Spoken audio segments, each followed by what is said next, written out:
Namaste. Today we take up two short prayers from prayers and meditations. Very profound, very intense, and very revealing. Both Sri Aurobindo and the Mother remind us that what we do is less important than what is the state of consciousness, how we do it. In other words, what we are is more important than what we do. But the world is busy looking at what we are doing and not what we are being, in the sense what we want to become inside. And the value of an action derives itself from the state of consciousness in which something is being done. So if we look at from the point of view of yoga, and this is a big difference between yoga and normal human action. In normal human action, all the time we are busy thinking of what to do, what to do. In yoga, it's all about how to do. That means what is the state of consciousness. How to do is not about the process, but what is the state of consciousness.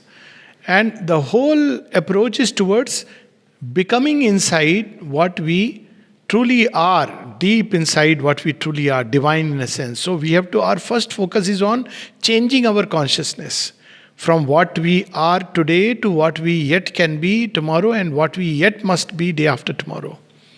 So we see that the way towards it is aspiration. This is the big difference between human life, where the whole emphasis is on action and outer action. So we read a prayer where Mother teaches us how to aspire, what we should aspire for. Now if you read Sri Aurobindo in the synthesis, for example, just to give one example, he would say that all our actions, including our breath and heartbeats, everything should be dedicated to the eternal. Now it's like an explosion, it's overwhelming. It's like, how do we make the flame mount upward? This flame must mount upward. So the Mother comes to our level, holds our hand and teaches us how to go step by step.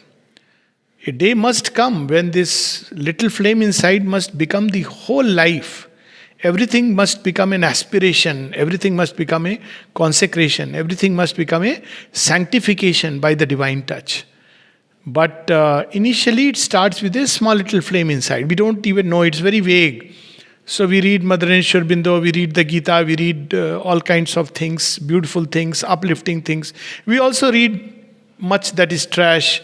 We are surrounded by information. So all this is happening and we normally say, oh, this is very nice. But this is very nice should not be the end of the journey, but the beginning. It's not enough just to read and appreciate. It's important to aspire. And there should be clarity in aspiration. No ambiguity. So we may go to the divine and we may, instead of aspiring, desire. So desire is something which is for the lower nature, it satisfies the lower nature at its own level. So desire is told as something horizontal. The level at which we are, we desire. I want this, I want this, I want this. But aspiration mounts upward. It brings down future possibilities. What we do not yet are. Desire, what I do not have, I want to have. Aspiration, what I can be but am not, that I am aspiring for. So these are two short prayers. First prayer is November 3rd, 1912. It's a very revealing prayer. Thy light is in me like a vivifying fire. Where does aspiration come from? The divine light, the aspiration. That's why when this aspiration is born, means we already the divine touch is there. It cannot be done artificially. We can try, we can have thinking in the mind, we can have even prayer, but aspiration is a gift of the divine. So thy light is in me is like a vivifying fire. Vivifying fire is something that gives life. So the Mother says at one place, if there is no aspiration, we are as good as dead. Outwardly we may look living, but we may be very active also, doing great achievements. But without this aspiration, we are like dead creatures. And thy divine love penetrates me. I aspire with all my being. So this is the other part which Mother says very she reminds us again and again that we have contradictory aspirations, or we have different movements in different parts. So, deep inside, the soul aspires, the higher mind wants the divine, and something in our higher vital also seeks for the divine truth. But all other parts, the lower vital, the surface vital, the surface mind, the physical, the subconscious, they contradict. So, as a result, what happens within us is a Devasur Sangram. It's not a pleasant situation. That's why when one takes to yoga, one has to experience suddenly certain things which were, one had a comfortable life in the sense that one was in one's comfort zone. Suddenly you experience conflicts because now there is a battle which has started. When there was no part which was aspiring, then one was living in darkness, one knew darkness, and everything was fine. And I compared this fine in the sense that we thought it was fine. I compared this with the experience which many of us may have had first time when we came to Pondicherry. You know what happens when you go back? Now you understand the contrast between Pondicherry and the world outside. Isn't it? When we had never seen, it is okay. It's like we have never seen sunlight, never seen something beautiful. You don't have a standard to, life is more or less the same. But when you receive that touch, then you know the contrast between what this life is and what that life is. How much ever one may be, sometimes people living here also or anywhere, they may have conflicts, issues, quarrels, fights. Ask them, okay, go away from here, see. You can't, because you know the difference. And this is the reason why the sooner we understand that we have to aspire with all our being, if we really want to avoid all these conflicts, and because of conflict, disharmony, imbalances inside leading to diseases and all kinds of problems, then we must let this fire spread into our entire being. So when she says, with all my being I aspire with all my being. So what is she asking for? That thou mayest reign as sovereign Lord in this body. So you must be the sovereign Lord. So people will say that divine is already the sovereign Lord. Yes, in principle, but he is a bit of a democrat with a little bit of, disposition towards retirement. So if you tell him that, look, I know you are you are the Lord, but I will allow my ego to. So he allows it. This Sanatana Dharma we were talking about, no, that this is the freedom given to the individual. It is given by the divine himself, that you may regard yourself as separate from the unity. See, that is how you have this Dvaitavad school. You may regard that this is separate. So there is God, but I am my own life. It must run the same course as... So divine will be there. Or we may have a relation where time to time I will call you. You intervene. Save me. So he will come from time to time. Or I may aspire, or I may have faith that he will unite and separate. Mother speaks of that. So he will unite and separate, like many of those old-time bhaktas who experienced milana, viraha. Both things. Vaishnava literature is full of this. Milan and viraha is for the enjoyment. People enjoy even that viraha, that separation, the pang of separation. But this is not the best way or the ideal approach. For integral yoga, it's a completeness. That's why it is integral. So the entire being is wanting that you be the sovereign Lord over the body. Why body? Because body is the real fortress of the dark forces. If the body can be brought under the complete control of the divine, he takes charge of this kingdom, then all the other problems are sorted out. It's like, in olden times when there were battles. So, two armies are fighting. You must have heard the Battle of Singhgad, or there was a movie also on this other battle, where Kesari movie. So you see, you have loss, victory and defeat going on. There are some losses on this side, that side. When do you say that the battle is won? When somebody's flag is on the fort. What is the fort? The body is the fort. As long as the body is not conquered by the divine, You will always have something of the darkness somewhere lingering, either as a spy inside or something which will derail us from behind, because body has emerged from the inconscient. That's why we see in Savitri, why physical immortality? Because physical immortality is the final victory, it's the crown. That means now there is all the forces have been finally won over. That's why we see one of the letter of Sri Aurobindo to the mother, where he says, heavens we have conquered, but the earth is not yet conquered. So the body and its importance. So she says, thou mayest reign as sovereign Lord in this body, whose will is to become thy docile instrument and thy faithful servant. So the body wants to become thy docile instrument and faithful servant. What does it mean to be the divine instrument? Docile. Docile means whatever the divine wants, that is done. There is no questioning, there is no arrogance, there is no, okay, I'll decide, you have given me the orders, but let me think about it. It means obedience, complete surrender. See, the divine says, pick up the bow and shoot the arrow. You don't say, but Gandhiji has said something else.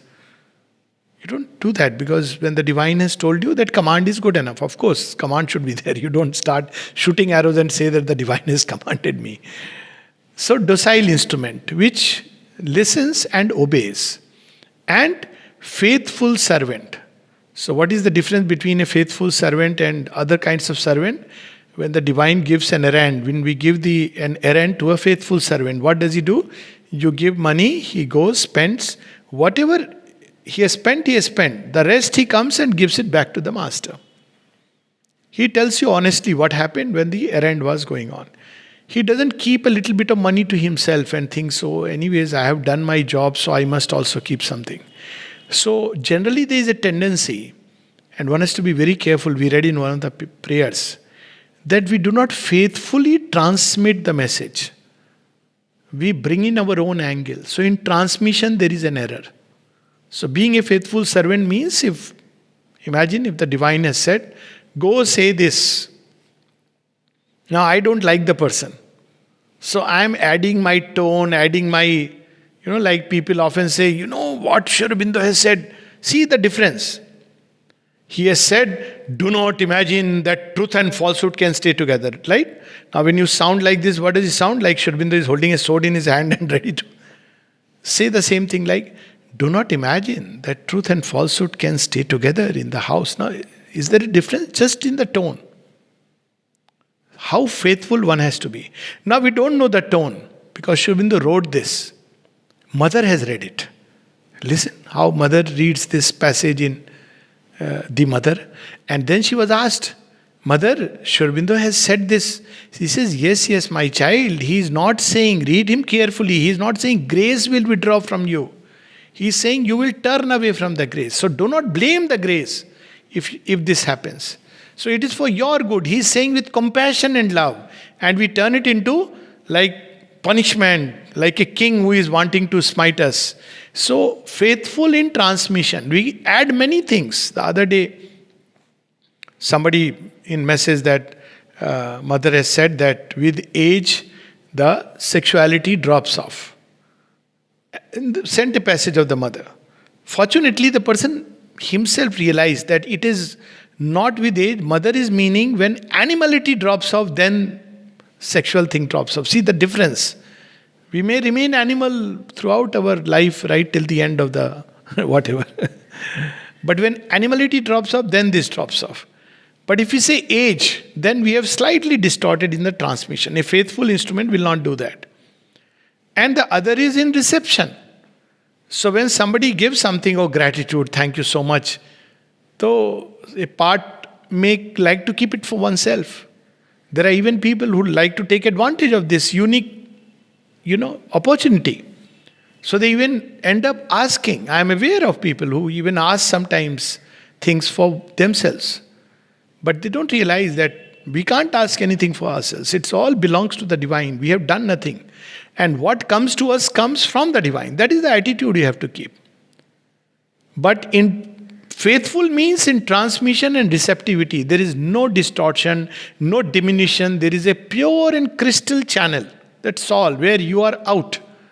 You are no more there. It is just the Divine Mother pouring, and whatever comes goes to her, and you are out of that scene. So the more impersonal we become, the more faithful we become. And now she is asking not just in the mind. It's easy to become faithful instrument in the mind and the heart relatively, but in the very body, so that the body is able to receive everything correctly, transmitted without any fatigue, exhaustion, because otherwise body is very difficult to receive this tremendous divine influx.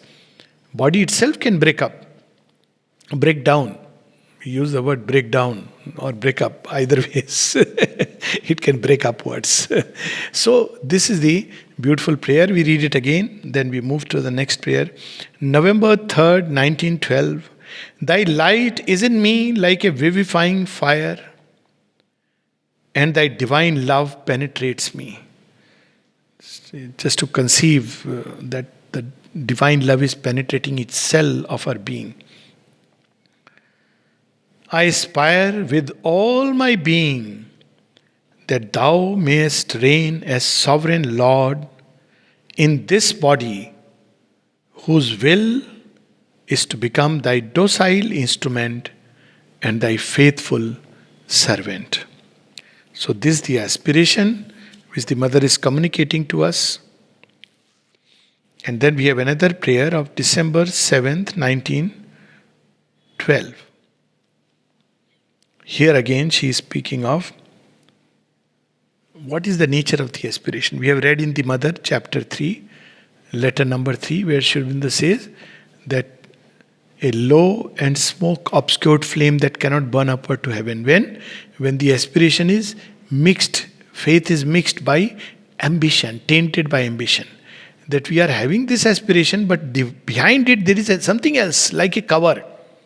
Ambition to be great, ambition to be well known, ambition for money, ambition for 100 things. Ambition to be an instrument of God, to be recognized as an instrument of God. All kinds of ambitions can be there. Then it becomes like a low and smoke tainted flame that cannot burn upward to heaven. So what should be the flame of aspiration? She is revealing to us by her own aspiration that what is the nature of aspiration. Like a flame that burns in silence. Like a perfume that rises straight upward without wavering. I don't know which perfume, the agarbatti perfume rises like that. All other perfumes are meant for impressing those who are around us. But the perfume in that incense stick, at one more place he says that it should be like the perfumes of India. It should rise like that. Incense of India, like a flame that burns in silence, like a perfume that rises straight upward without wavering, my love goes to thee. And like the child who does not reason and has no care, I trust myself to thee, that thy will may be done, that thy light may manifest, like a child without care. What may happen to me tomorrow? It's somebody else's problem. Problem is we play at being God. So because we take all the problems onto ourselves, then divine says, okay, fine. That's why, divine has to is in trance, because he realizes this world is not interested in me. There is a story of Shiva. So two people were fighting. Shiva was meditating. Suddenly he gets up and says, oh, my bhakta is calling me. I must rush to his help. As he's picking up the trishul, then suddenly he says, okay. And he sits for meditation. So Uma Parvati, Divine Mother, says, what happened? He says, no, now he has picked up his stick and he says, I am going to see you. So you see the difference. Now it's not that whether to pick the stick or not, but to remember that it is the divine to whom I have given my destiny. The sign of it will be there will be no anxiety, agitation, fear inside. It's not about outwardly what we are doing, outward action, but there would be complete clarity. And again, this clarity is not coming from that space that, oh, it will be in my favor. It's not about my favor or his favor. It is in divine favor. In a battlefield, you may lose, you may die, you may live, whatever may happen. Completely it is now entrusted to the divine. Now this requires a tremendous surrender. What may happen to me is the divine's lookout. How wonderful it would be, that state. Now she is saying only a child can have that state. You see children, that conversation of two babies in the womb. One is saying that I don't believe there is a mother, and the other is saying there is a mother. See, every day we are fed, we are growing, something is happening. Sometimes I even hear something outside. So the other child says it's hallucination, you can't see. So this is the difference. When we are in the womb of darkness, in ignorance, we don't see the divine. Of course, we later on we see and everything happens. But in the beginning, we don't see. So, like a child who has faith, when a child is in parent's arms and going with the parent, the child knows, my parents know. When there is a problem going on, the child knows that my parent will take care. I don't have to worry about my problem. They will sort out whatever they have to sort out. So, like a child without care, if I have a problem issue, my divine parents will take care of that. And with that, after entrusting herself completely to the divine will, she is saying that thy light may manifest, thy peace radiate, thy love cover the world. So there is something we have to do, something God has to do. So people often, it's a very profound truth. God helps those who help themselves. So they say, I have to do. Then God will help me. No, there is something I have to do. There is something which is in the divine domain. Destiny is never in my domain in the sense that I cannot control the results. But it is in my domain that at this point of time, what state of consciousness I will have, what prayer would rise from me, what should be my aspiration. It is this aspiration which will open the way to the future. So that's in my hands. We have to aspire. The divine will not aspire for us. Of course, one later realizes that one could aspire only because of the divine grace. But aspiration is something which we have to do. Prayer is something we have to do. Response, taking charge of destiny, that is the divine's lookout. What will happen to us in our outer life, physical life, other levels, in our relationships, in our workspace, that is the divine's lookout. So she is, after entrusting herself to the divine, that thy will may manifest, she says, she is aspiring, thy light may manifest, thy will may be done, that thy light may manifest, thy peace radiate, thy love cover the world. When thou willest, I shall be in thee. This should not be our worry. When the divine wants, he will unite us. We should do this bit. Of course, we can aspire, but we should not become impatient. So she's saying, when thou willest, I shall be in thee. Thyself, and there shall be no more any distinction. So this is the difference between aspiring and impatience. So she says, I know, I am aspiring for these things. But when will the union take place in such a way that I am living all the time in you? She's already realized the inner union. Few prayers before she has told that with the inner divine. But now the next aspiration is, next realization is when she will live in the divine mother. In the divine.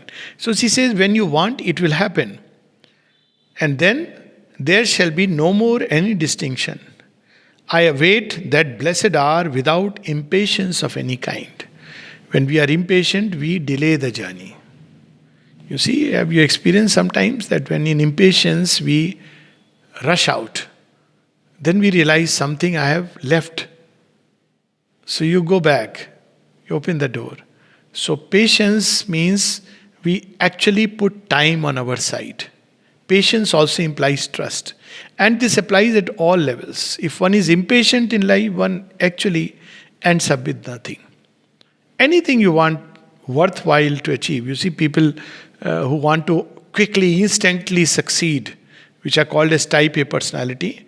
They may take over a few cars, but by the time they reach towards the goal, they have a heart attack. They can't enjoy it because they have put themselves under tremendous stress. Whereas, do what you have to do, but do it with this complete trust, patience. letting myself flow irresistibly towards it as a peaceful stream flows towards the boundless ocean. So there are two ways. One is the Titan's path, which Sri Aurobindo says. He rushes and storms to heaven. Titans also go, no, heaven. But what do? By their own force. They want to wrestle with the gods, dethrone them and occupy the space. It doesn't work. It will never work. In Savitri, there is a whole passage describing, do not let the impatient drive your heart. But there is the other way, where you go, but you go with trust that the divine, when he knows the time is there, the divine will come, he will unite our consciousness with him. This is not laxity or saying that, okay, it's okay when the time will come. It's not that state. But a state where I aspire. But I know that when the divine wants, when I am ready or he will make me ready, then he will take me inside him. I remember long back when I had come here, so, you become an ashram inmate after a few years. So after 2 years, somebody asked me, has your name come in the list? The list comes. Usually it is 4 to 5 years. I said, no, it's too early. So they said, no, but you're a doctor, so don't they immediately take you? People outside don't know that it doesn't work like that, the biodata. So I said, see, I am sitting at the chaukat, what it's called in English, the, outside the door. So you have that. I said, I am sitting outside the door of the Lord. When the Lord wants, he will open the door and call in. What is the problem? The door of the Lord. We are sitting outside that. When the Lord wants, he will open and I'll go inside. But my job is to sit outside the door. If tomorrow he opens and I have said, oh, this door is not opening, let me go away. My job is also to aspire that the door opens. This is in me. Lord, open the door. Like we were doing, so many days it was. Now we should aspire. Lord, let all this tamjam go away. So that we can just go and bow down to thee. Lord, I want to be in your room. We should aspire. But this aspiration should not lead to impatience, anger, agitation. It's a thin line. So she is aspiring, but without impatience. So we should aspire, but we know that the Lord knows when the time will be there, because it's not just about you and me. It's not even about government directive, by the way. It's about the collectivity. When it is ready, when things are, why he is giving this experience to all of us, the Lord knows. Maybe through this, something in us will increase in aspiration. That's one possibility. When you have an easy access to something, we fail to value it. So there are people who think like that. What is the difference? God is within. So he says, all right, find me within. But when we say, no, within is all right, I have found you inside, but I love also the body of my Lord. Then he'll say, oh, now you are on line, track. So maybe through all this he's preparing us. So we should aspire, but aspiration should be without impatience. And meanwhile, we should let ourselves flow towards it as a peaceful stream. Thy peace is in me, and in that peace I see thee alone, present in everything with the calm of eternity. So this is the difference between aspiration and desire to find the divine. Even divine, we may do it in a state of vital restlessness and vital desire. And when we do it, we find nothing. That sadhu who had come to meet Sri Aurobindo. So he thought, I am a sadhu, I will get first preference. And when it was told to Sri Aurobindo that there is a sadhu who has said that he has been directed by the Parashakti to meet you. So Sri Aurobindo refused to meet him. Then he said, the sadhu said, if he doesn't meet me, I'll throw away all my clothes and rush to him. So Sri Aurobindo said, very inconvenient Parashakti that, He knew that there is no such thing. He knew the truth. I have seen this with Champaklalji. If somebody came and told Champaklalji, I had a vision, Divine Mother asked me to come to you. Champaklalji will look like this, give me a work. Champaklalji will look like this, pick up a flower, give and say, go. He could see. And once it seems he mentioned something like, if the Divine Mother has sent you to me, she will also tell me, no, that somebody is coming. So you see, it doesn't work like that. You can't fool a yogi. Yogi knows. You can't fool him, Divine Mother has directed me. The yogi will also get directed simultaneously that do this. So Sri Aurobindo said, tell him not to come. But this fellow won't listen. He started taking off his clothes and rushed through the staircase. As he went, Sri Aurobindo's staircase, it turns like this. As he went half the staircase where the cling to truth is there, he suddenly felt like he's pushed by a tremendous force, like that movie 36 Chamber of Shaolin. And he couldn't bear it. He came rushing down and ran out. Says, yes, he was right. And nobody knew what has happened. And then when this was informed to Sri Aurobindo smiled. And then they asked, why you didn't allow Lord? He said he had nothing in him except the pride that he has gone to the 4 Tirath Dhams. So he had the pride that because I have gone to the 4 Tirth Yatras, I deserve to be given an audience with the Lord. All that he had was the ego and pride that he has gone to the 4 Tiraths. So see, that's why we should be patient in our journey. Restlessness, desire, storming like a titan leads us nowhere. So we read this prayer again. December 7th, 1912. Like a flame that burns in silence, like a perfume that rises straight upward without wavering, my love goes to thee. And like the child who does not reason and has no care, I trust myself to thee, that thy will may be done, that thy light may manifest, thy peace radiate, thy love cover the world. When a child expresses a wish to the parent, then leaves it to the parent. When, how is not our lookout. Here it's not a wish but an aspiration. So it has been given, now the divine will decide when, what. When thou willest, I shall be in thee. Thyself, and there shall be no more any distinction.